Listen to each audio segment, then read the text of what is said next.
Welcome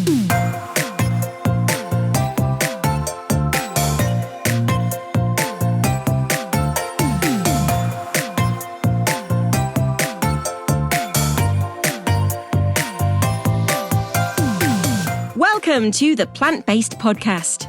Did you know that plants are truly amazing? Not only can you grow them and eat them, you can also wear them, drink them, nourish your skin with them, and so much more. Let Ellen and Michael inspire you to love plants as much as they do, as they chat with the movers and shakers in this wonderful plant-based world. So, let's dig in.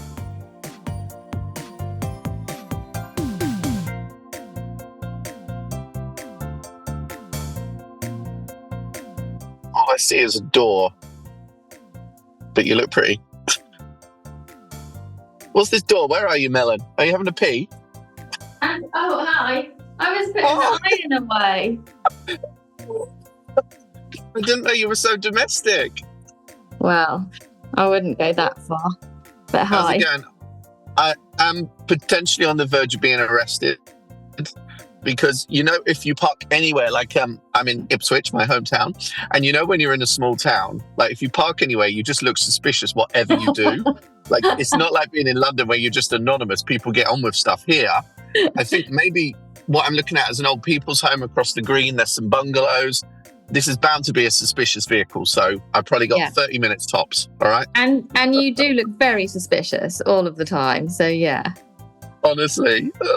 How are you doing? I feel like I haven't seen you forever because I was on holiday. You were hobnobbing and knob-hobbing and all sorts, weren't you, darling? I know it has been absolutely ages. And I can't, I go away tomorrow. So I don't even, it's going to be ages before we actually Oh, Melon. You're so cute because when I was on holiday, you were wanting to check that I was doing nothing. And then you're still asking what I'm up to. And I'm like, well, nothing. But I always knew that when you said nothing, that was not even true.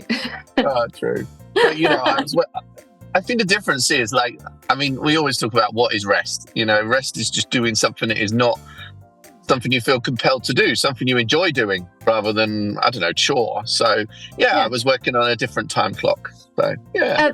And that is absolutely perfect. That's people always say to me genuinely when I go to the allotment, oh, it looks like such hard work. And I'm like, but it's not, that's my rest time. No. I don't do it for anyone else. You know, even if I come home completely exhausted, do you know what I mean? Because you've had a whole day of your muscles ache a little bit sometimes. But I'm just I just feel so at peace. So that's my rest. I get it, even though you're doing something. You don't have to just lay and stare at the wall. Exactly, because it always feels like that. And it's like, well, no, that's actually quite a stressful way to live your life. Do you know what I mean? Oh, honestly, man. I bought a book actually called The Art of Rest. You bought a book called The Art of Rest? I feel like I already know what it is, so I might send it back actually. Because I feel like we've just bottomed it just now. So yeah.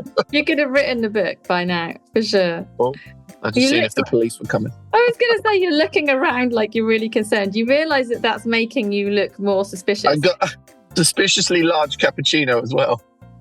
Oh, gosh. So in about 10 minutes, you're going to start talking really fast.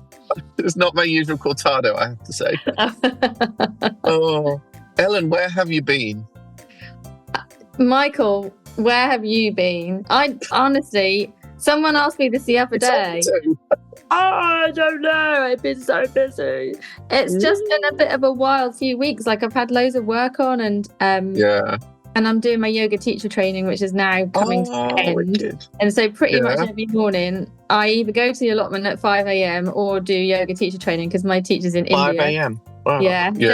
I'm completely shattered. I know 5 a.m. is amazing, but I never go to bed early. So now I'm like, well, yeah, I can't imagine you at that time of day.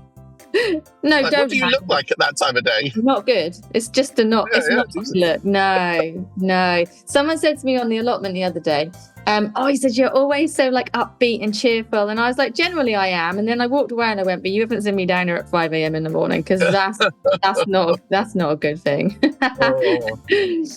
It's hard. It gets. Do you notice as you get older, it's harder to switch it on? Do you know what I mean?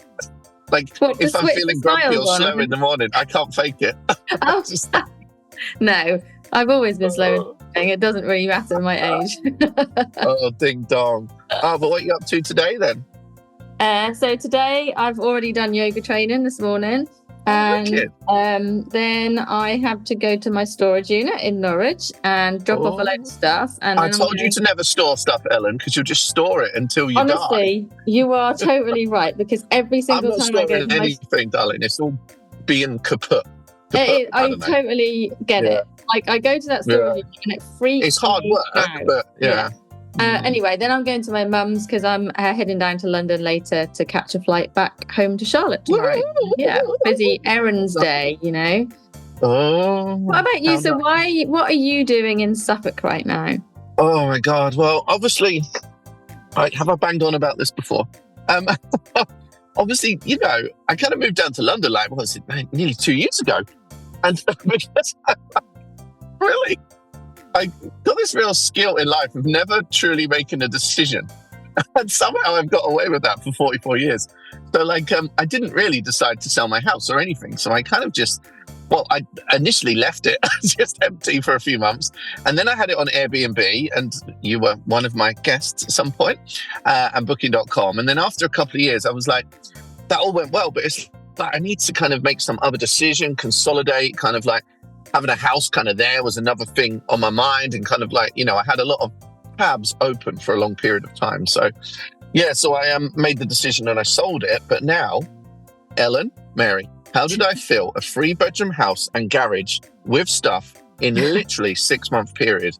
Going from literally nothing, because what is most embarrassing, Ellen, Mary, I've actually emptied a 3-bedroom house once before. This is the second time in my life I've had to empty a 3-bedroom house full of stuff. So like, what am I doing wrong?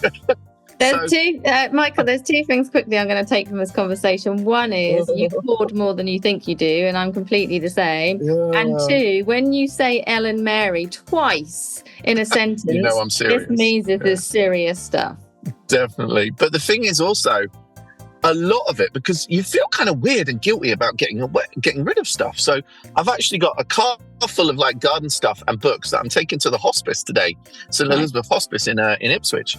But like other stuff, like you're trying to do it easier and kind of consolidate. So like, there's actually a guy that I know from Facebook many years ago who's actually bringing a van tomorrow to almost like empty out the rest of it. And I'm giving stuff to friends here. I've been trying to palm off hose on you, but you didn't want it. And but do you know what? Do you know what it's been, Ellen Mary? It's been because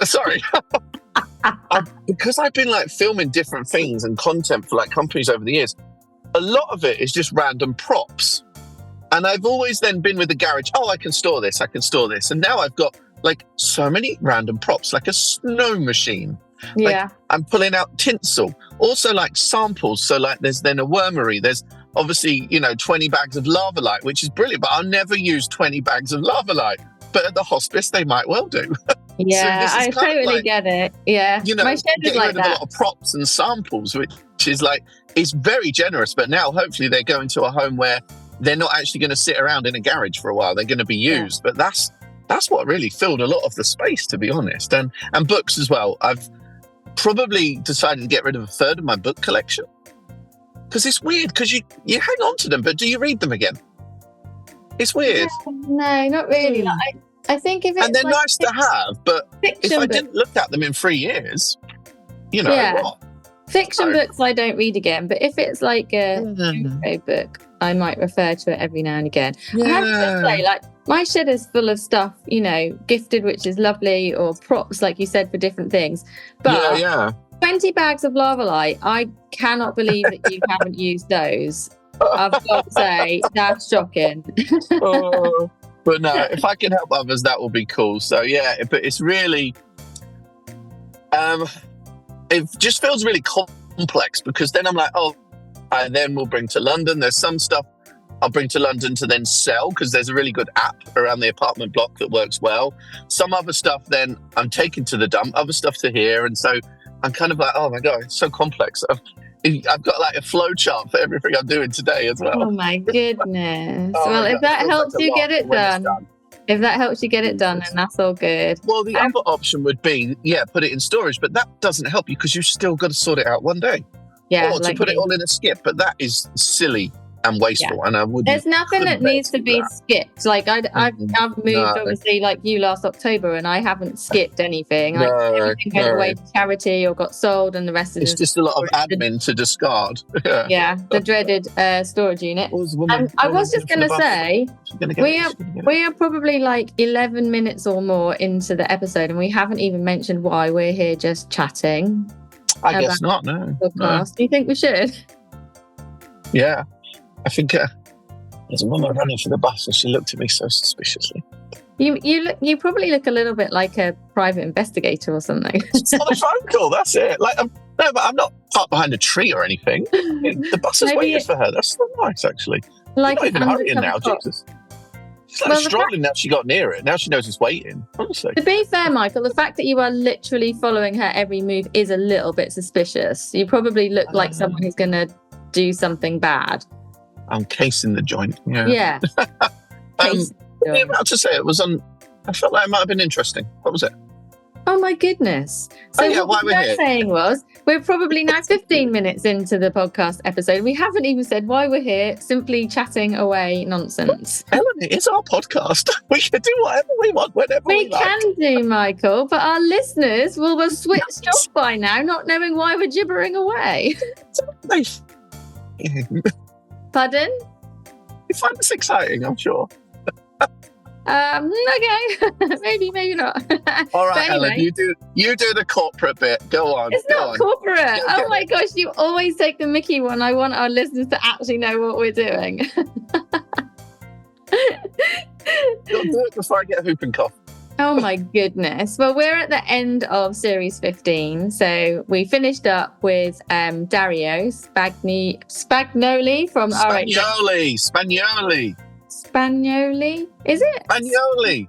See, that's really bad of me. But anyway, it was really good because it was about biosecurity. I just know because at Urban Show, he complimented me on my pronunciation of his surname. I'll get you, Michael. And then our last episode was Finch's Friend, which was... That were a good one.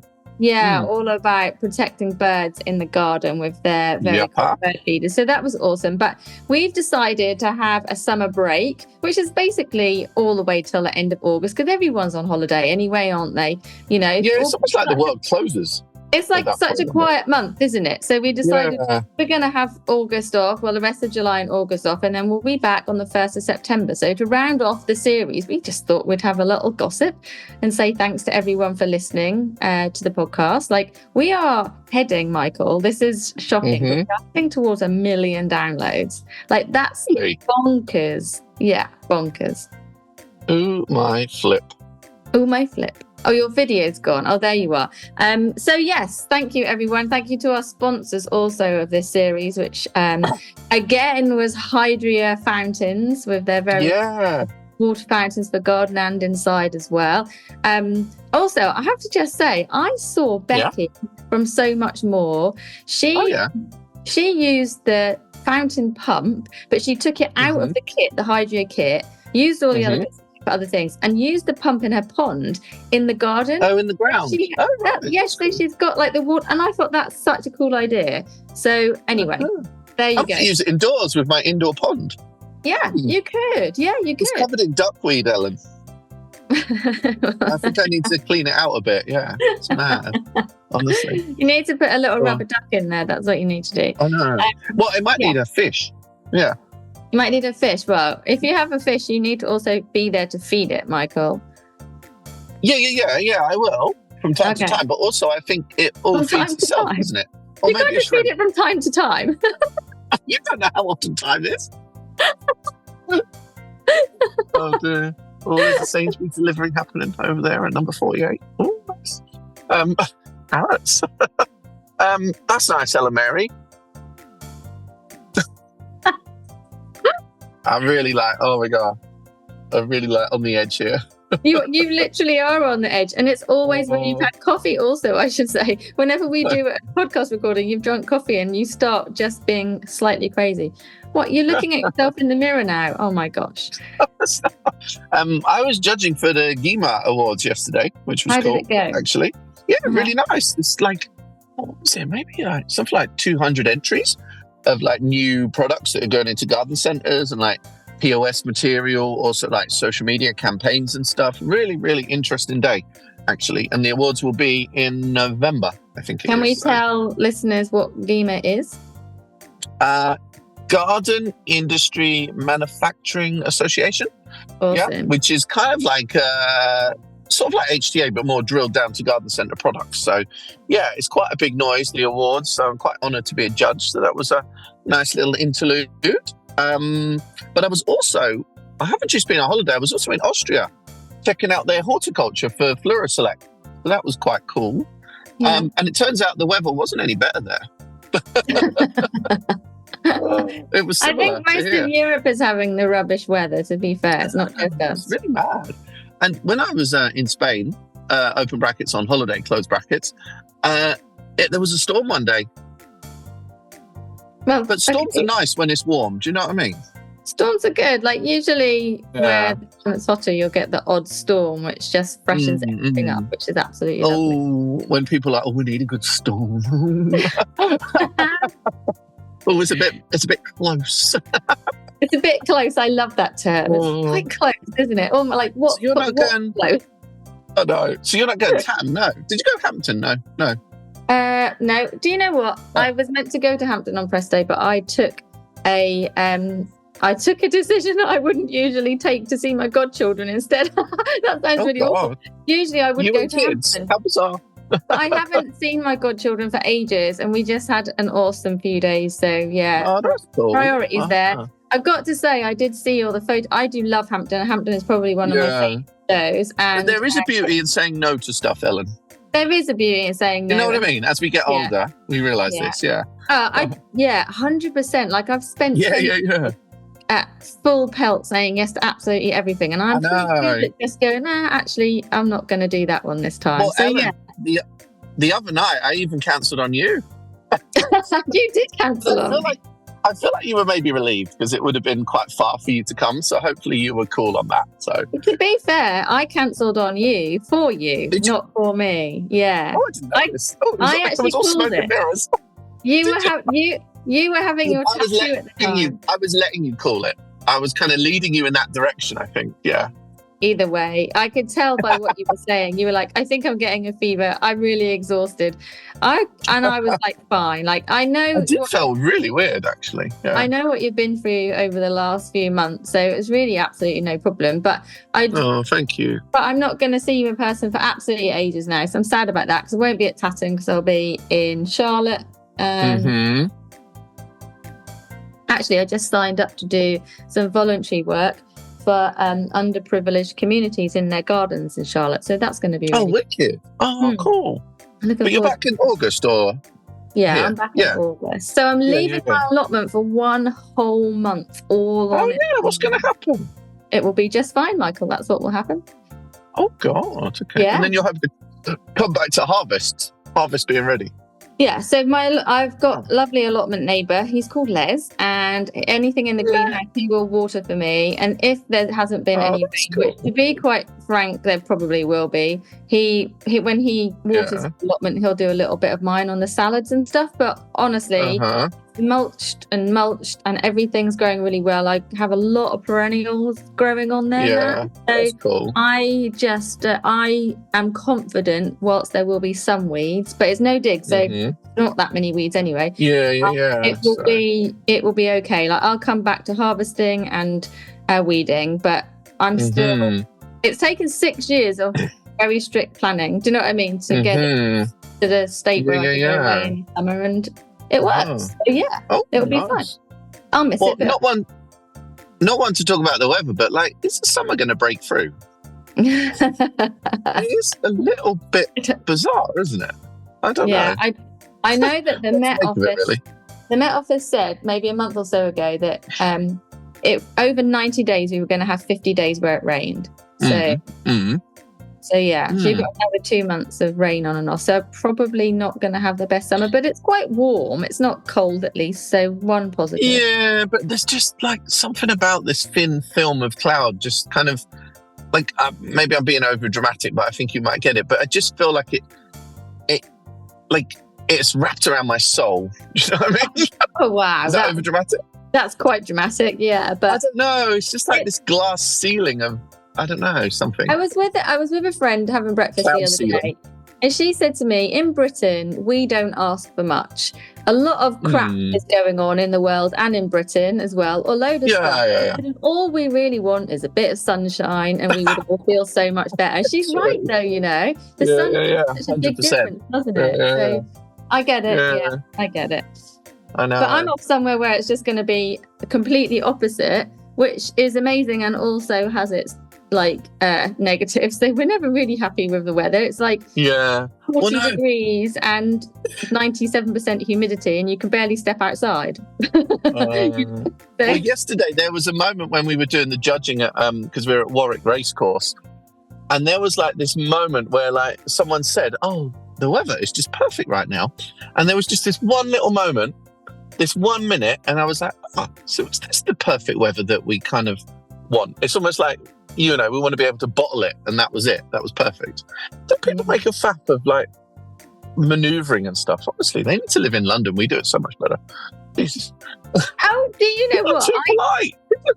Honestly. When we were at where were we? At the NEC, and we went out to eat at that Vietnamese that night. And we were pulling into a multi-storey car park. You honked your horn about 5 times for absolutely no specific reason. And you were like, that's the London driver in me. And I'm like, well, you're not in London now. It wasn't aggression. It was like being in India. It was to let people know I was there. Yeah. Safety, Ellen. But the other person who's driving is seeing that probably as aggression. And also, if I get bibbed at, I'm not panicked, but it stresses me out because I'm like, but I'm not doing anything wrong. Like, I've literally not done anything wrong. Why are you beeping at me? And that's what you do. The poor guy was literally parking. Like, there's nothing more he could have done. And you're like, beep, beep. It's sexy. You know, no. Brilliant. Honestly, Ellen, you make me die. What are you going to do with? Or are you going to miss your garden when you move out of the Suffolk home? Like, is there any? I mean, I am, but it's like it's so like the whole thing is like really in the wrong place because you know it's so much more convenient for me to be in London. That's kind of also where I want to be. That's where my heart is now, and like Suffolk, to visit, but. If it was Suffolk, like in the countryside, that would be different. But this is like, you know, in the middle of the town, and it's kind of like, and it's just not convenient to be there at all for like how my life is. And so, and also the bottom line is I don't want to be there. I don't want to. I feel embarrassed to say that, but I don't. Like, that's not where I want to be. So, like maybe some point I just need to do one thing at a time. Really, I'll buy something else at some point, but I just need to kind of finish this little part and chapter. So I will miss it, of course, but I feel like it's like it hasn't really, but it feels like obviously because I've still sort of had the garden for 2 years, it feels like it's kind of dragged on now and kind of like I need to be out of it mentally as well. Do you know what I mean? Otherwise it's just kind of hanging over you and kind of like I need to start a different existence sort of thing. And of course I then miss having a garden, but I can't go on to the future without kind of getting rid of this bit of the past. So, you know? I wonder what the new owners will think of your front garden, which is literally rewired. Yeah. I bet they're stupid and they'll think it's a mess. Yeah, they'll probably cut it all back and put shingle down Honestly. On it. What is wrong with people? Jesus. Well, that's a massive assumption. They might go, just see it. Cool. I don't know. What are the chances, do you think? Do you think you'll ever drive by sometime, just to see? It's a cul-de-sac, Ellen. Well, I mean, you look suspicious enough sitting in your car there. In a disguise. With a blonde wig. Although I've got a lot of wigs in the dressing up box, actually. So that'll be all right. But, it does. Well, it doesn't worry me because each does their own. But it is weird that when I look out of my window, and I see all of these gravelled gardens and I see my garden and my garden sticks out like a sore thumb for what I see as good reasons, but for what everyone else probably sees as being a mess. Yeah. But where are the pollinators? Do you know what I mean? Yeah. And this is, and I just know that these people will think that. Do you know what I mean? Yeah, probably. So it is hard to move away there and see what you've worked on kind of, be owned by someone else. So we used to live in an old cottage by the sea, and I spent 11 years developing the garden there. And honestly, it was beautiful. It was just absolutely beautiful. Yeah. Had a gorgeous pond, and it was just wonderful. Anyway, we moved out of there maybe, I don't really know now, 8 years ago. I don't know, ages ago. Have you driven past in a wig yet? No, I've not been by, but they were on. They then put it up for sale maybe a year or two ago, and my friend who lives by sent me a photograph of it being on Rightmove. Said, "Wow, they've wrecked your garden, haven't they?"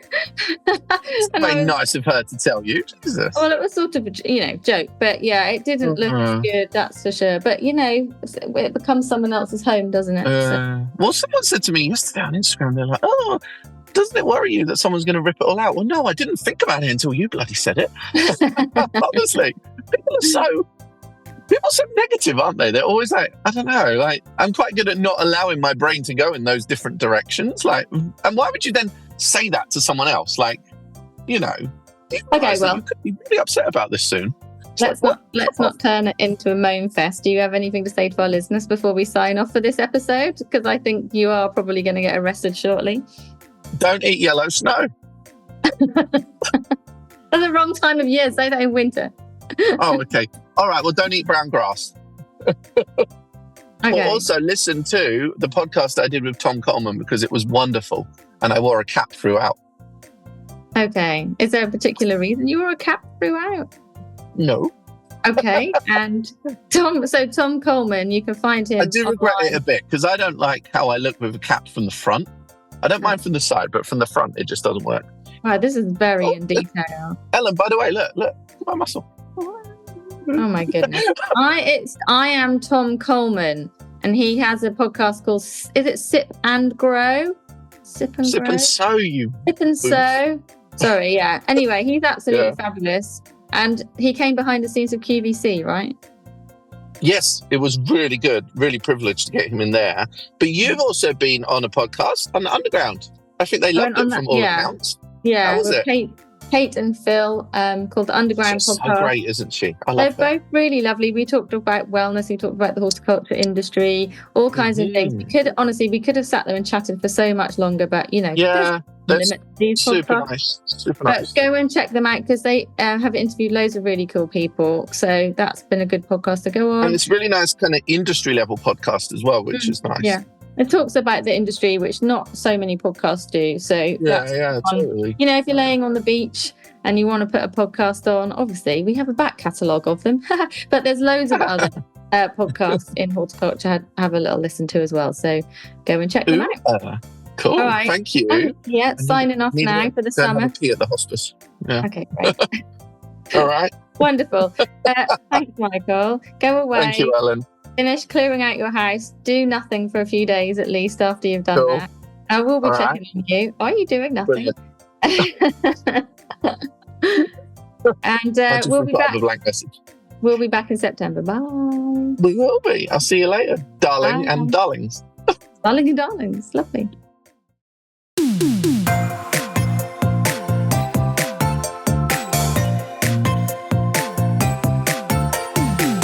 The music for the Plant Based Podcast is part of the song Grow by Mikey James, and our editor is Gareth Patch of Semi Echo.